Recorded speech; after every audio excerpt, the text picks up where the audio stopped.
Nirerespeto ng Malacanang ang desisyon ng Korte Suprema tungkol sa PhilHealth Fund transfer. Narito ang balita ni Creseline Catarong.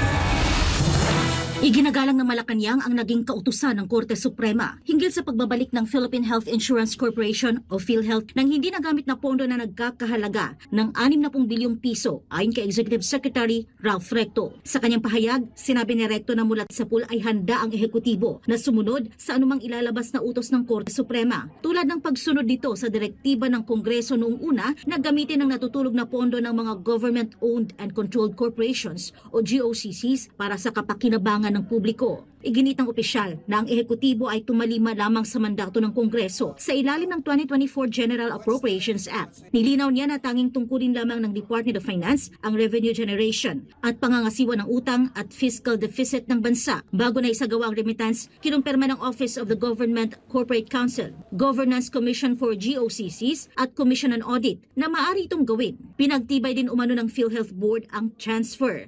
Dagdag pa ni Recto, ang kakayahan ng PhilHealth na maghatid ng mga serbisyo ay hindi kailanman naapektuhan ng paglilipat ng pondo at wala ring kinuha mula sa kontribusyon ng mga miyembro. Sa halip naging daan pa raw ito sa pinakamalawak na pagpapalawak ng benefit packages sa kasaysayan ng universal healthcare, kabilang ang zero balance billing na naglalayong protektahan ang mga Pilipino laban sa mataas na gasusing medikal. Ipinaalala rin ng Malacanang na noong Setyembre 20, 2025, inatasan na ni Pangulong Ferdinand Marcos Jr. ang pagbabalik ng 60 bilyong pisong remittance ng PhilHealth. Isang hakbang na nagpapakitaan niya ng mas malakas na performance at pinalawak na kapasidad ng ahensya. Para sa Diyos at sa Pilipinas kong mahal, ito si Creseline Catarong, SMNI News.